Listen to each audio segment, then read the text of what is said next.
Kuwait announces a joint defense cooperation agreement between Kuwait and Pakistan. ٹھیک ہے. دیگر عرب ممالک بھی پاکستان کی طرف دوڑے چلے آ رہے ہیں. اوقات میں رہو. میرے پاکستانیوں، جس ملک کو اپنے اندر کے حالات پہ کوئی کنٹرول نہ ہو وہ کسی اور کو سیکیورٹی فراہم کر سکتا ہے؟ نہیں. بہت ہی بری خبریں آ رہی ہیں. میرا راولا کوٹ ناظرین زخمی ہے. میرے راولا کوٹ میں خون بہا ہے اور خون بہہ رہا ہے. گزشتہ چند گھنٹوں میں کم از کم 4-5 گھنٹے سے مجھے مسلسل یہ خبر مل رہی ہے کہ راولا کوٹ کے گرد و نواح میں اور راولا کوٹ کے شہر کے اندر پاکستان کے پیراملٹری ٹروپس جو ہیں رینجرز اور FCC مسلسل نہتے کشمیری عوام کے اوپر فائرنگ کر رہے ہیں. یہ درندہ پاکستان توڑنے کے لیے لایا گیا ہے. قوم کب سمجھے گی؟ اس وقت ملک بچانا سب سے ضروری ہے کیونکہ یہ اب پاکستان کی شارگ کاٹنے میں لگا ہوا ہے. ابھی تک کی جو ہمارے پاس اطلاعات ہیں، وہ جو نام سامنے آئے ہیں، جو تصویریں سامنے آئی ہیں، ان کے مطابق 17 سے 20 شہادتیں ہو چکی ہیں. 80 کے قریب افراد کرٹیکلی انجرڈ ہیں. جی ہاں، 27 جولائی کو جو ہے ان کے اوپر اسٹریٹ فائرنگ کی گئی، ان کے اوپر لاٹھی چارج کیا گیا. سارے جو کچھ گورنمنٹ کر سکتی تھی اس پروٹیسٹ کو ختم کرانے کے لیے وہ انہوں نے کوشش کر ڈالی، لیکن وہ پروٹیسٹ جو تھا وہ ختم نہ ہوا. ابھی تک جو آفیشیل ذرائع ہیں، چاہے وہ کویت کے ہوں یا پاکستان کے ہوں، ان کی طرف سے کسی قسم کی کانفرمیشن سامنے نہیں آ رہی. ہلو فرینڈ، جے ہند. ہندوستان اسپیشل نیوز میں آپ کا سواگت ہے. دوستوں، POK کی حالت اس ٹائم بے حد خراب ہے. POK میں ہزاروں کی تعداد میں پردرشنکاری مجف فرآباد مارچ کے لیے اڑے ہوئے ہیں. اس کو لے کر پاکستان سینا کے ہاتھ پیر پھول رہے ہیں. کارگل وجے دیوس کی 27ویں ورشگانٹ پر رکشا منتری راجناتھ سنگھ نے کہا کہ بھارت انوویشن کے راستے کھوج رہا ہے تو پاکستان گھسپیٹ کے راستے کھوج رہا ہے. بھارت شپ ڈیزائن کر رہا ہے تو پاکستان ٹیرر ڈیزائن میں لگا ہوا ہے.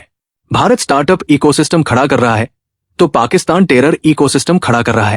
بھارت سیمی کنڈکٹر بنا رہا ہے تو پاکستان آتم گھاتی بامبر تیار کر رہا ہے. راجناتھ سنگھ نے کہا کہ بھارت کی منشا پوری طرح سپشٹ ہے. پاکستان سے کوئی بات چیت نہیں ہوگی. اگر بات چیت ہوگی بھی تو صرف پاکستان کے قبضے والے کشمیر POK پر ہوگی، جو بھارت کا ابھن حصہ ہے اور جس پر پاکستان نے اویدھ قبضہ کر رکھا ہے. راجناتھ سنگھ کے اس بیان سے پاکستان کو تگڑی مرچی لگی ہے. دوسری طرف بھکارستان پاکستان دوسرے دیشوں کو سیکیورٹی پرووائڈ کرنے کی بات کر رہا ہے، جبکہ POK اس سے سنبھالا نہیں جا رہا ہے. لوگ سڑکوں پر پروٹیسٹ کر رہے ہیں اور یہ چلے ہیں دنیا بھر کو سیکیورٹی پرووائڈ کرنے. خبر نکل کے آ رہی ہے کہ پاک آرمی کویت کے لیے بھاڑے کے ٹٹو بننے جا رہی ہے. پاکستان جس کو مصیبت پڑی ہوئی ہے، نہ بلوچستان اپنے کنٹرول میں ہے، نہ خیبر پختونخوا میں حالات ٹھیک ہو رہے ہیں. آزاد کشمیر میں لانگ مارچ شروع ہو رہا ہے. خیبر پختونخوا میں PTI اسٹریٹ موومنٹ کر رہی ہے. پنجاب میں لوگ صرف اس لیے گھروں میں بیٹھے ہیں کہ زور اور زبردستی سے دبا کے گھروں میں بٹھایا گیا ہے، ورنہ پورا ملک صرف نفرت کرتا ہے ان سے. ایسے میں ٹاؤٹوں کو ایک خبر دی جاتی ہے. ہم ذرا دیکھتے ہیں. Breaking: Kuwait announces a joint defense cooperation agreement between Kuwait and Pakistan. Pakistan now has a strategic mutual defense agreement with Saudi Arabia and a defense cooperation agreement with Kuwait, effectively turning it into a net security stabilizer for the Gulf countries. خبر دی جاتی ہے، میں آپ کو دوسرے کی بھی بتا دیتا ہوں. یہ لکھتا ہے کہ Kuwait announced a defense contract with Pakistan. Pakistan already signed a defense pact with Kingdom. Qatar in discussion to sign a similar deal. Gulf power center is shifting and Pak emerging a key player. These deals will help Pakistan establish a military industrial complex. So, اس نے ایک step آگے بات کر دی ہے کہ Kuwait کے ساتھ ساتھ کویت سے بھی ڈیل ہو گئی ہے دفاعی، اور قطر کے ساتھ بھی بات چیت جاری ہے، اور پاکستان خطے کا چودھری بننے جا رہا ہے، اور پاکستان کا ملٹری انڈسٹریل کمپلیکس جو ہے وہ بہت ترقی کرنے والا ہے. ہر دوسرے چوتھے دن ایسی کوئی خبر آتی ہے جس سے یہ فیل گڈ فیکٹر کریٹ کرنے کی کوشش کرتے ہیں کہ شاید عوام کو لگے کہ یار بس پاکستان نے پٹے چک دیے ہیں. لیکن اس کا دوسرا اینگل بھی ہے کہ اگر اس طرح کی ڈیلز ہونا شروع ہو جاتی ہیں، جیسے پاکستان کی پہلی جو دفاعی ڈیل تھی کہ آپ پہ حملہ ہم پہ حملہ، میں نے تب سے کہنا شروع کر دیا تھا کہ پاکستان کو یہ نئی جنگ میں دھکیلنے کی سازش ہے. اب اگر پاکستان کویت کے ساتھ بھی یہ کرتا ہے یہ خبر مجھے نہیں پتا سچی یا نہیں, میں صرف آپ کو بتا رہا ہوں کہ اس کی جو ترجمان ہے انہوں نے یہ شیئر کی ہے. اگر پاکستان فراہم کرتا ہے سیکیورٹی کی گارنٹیاں یا دفاعی معاہدے, تو آپ کو پتا ہے نا کہ کویت نے حالیہ دنوں میں اور بحرین نے حالیہ دنوں میں مل کے ایران کے اوپر فضائی حملے کیے ہیں. کیا آپ کو یہ بات پتا ہے؟ وچ مینس کہ اگر پاکستان کے دفاعی معاہدے ان ممالک کے ساتھ ہو جاتے ہیں تو پاکستان ڈائریکٹلی کانفلکٹ میں آ جاتا ہے ایران کے. ایران تو یوکرین کو کہہ رہا ہے کہ تم مدد کر رہے ہو تو تم ہمارا ٹارگٹ ہو گئے. ایران تو برطانیہ کو کہہ رہا ہے کہ تمہاری حدود استعمال کر کے, تمہارے اڈے استعمال کر کے امریکی جہاز اڑتے ہیں تو ہم تمہیں بھی نشانہ بنانے میں حق بجانب ہوں گے. ایران تو یہ باتیں کر رہا ہے. اب بتائیں اگر پاکستان اس پورے خطے میں ہر ایران مخالف ملک کے ساتھ دفاعی معاہدہ کرے گا تو اصل میں جو طاقتیں سب کچھ کنٹرول کرتی ہیں ان کا پلان کیا ہے؟ آپ کو سمجھ آ گیا؟ راولہ کوٹ کے اطراف میں جو دھرنا جاری تھا اس میں مزید قافلے شامل ہوئے اور اب ان قافلوں نے راولہ کوٹ شہر میں داخل ہونا تھا اور پھر آگے مظفر آباد کی طرف مارچ کرنا تھا.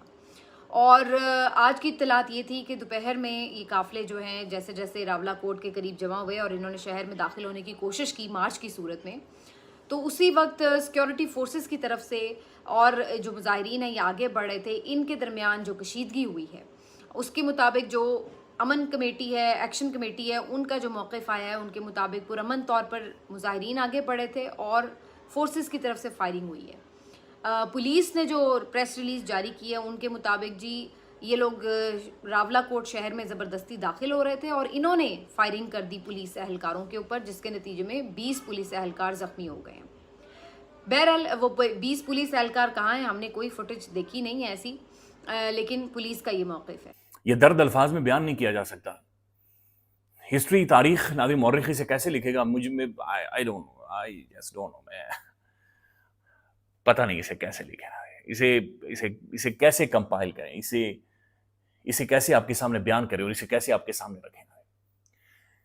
ذمہ داری کس کی ہے؟ یہ مریم نواز نے, میں دیکھ رہا تھا ابھی ویڈیو شیئر کیا جہاں پر پٹاخے پھوٹ رہے ہیں, گولے پھوٹ رہے ہیں, مختلف شہروں میں نادی سیلیبریٹ کیا جا رہا ہے کہ الیکشن میں 10 ووٹ پڑ گئے, 20 ووٹ پڑ گئے. لعنت ایسے ووٹوں کے اوپر, لعنت ایسی جیت کے اوپر, لعنت ایسی پولیٹکس کے اوپر, لعنت ایسی سیاست کے اوپر اور لعنت ایسی سیاسی وکٹری کے اوپر نادی کہ ایک کونے میں ناظرین لوگ مر رہے ہیں, لوگوں کی جانیں جا رہی ہیں اور دوسرے کونے پر آپ ڈھول بجا رہے ہو.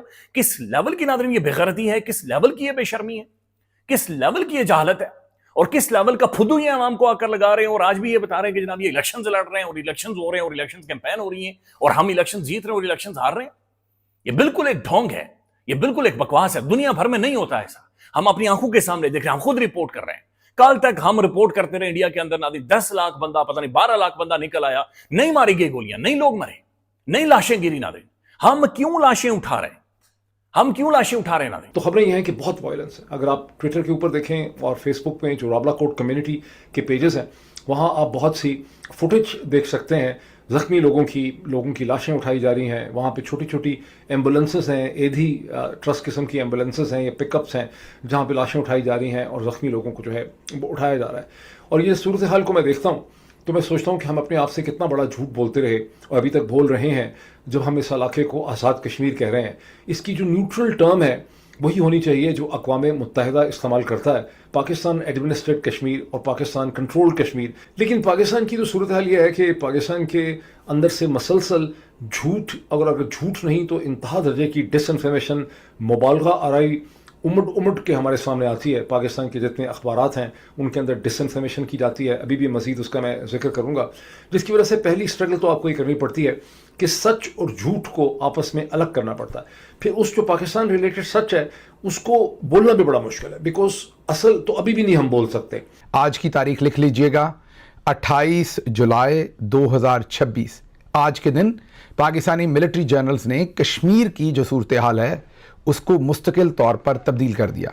صورتحال جتنی بھی بری ہو ہمیں ہمیشہ اس میں سے پازیٹیو رہنا چاہیے, لیکن مجھے لگتا ہے کہ جو معاملات جس حد تک آج پہنچا دیے گئے ہیں, مجھے ایک اور بلوچستان بنتا ہوا نظر آ رہا ہے یا شاید اس سے بھی خطرناک صورتحال.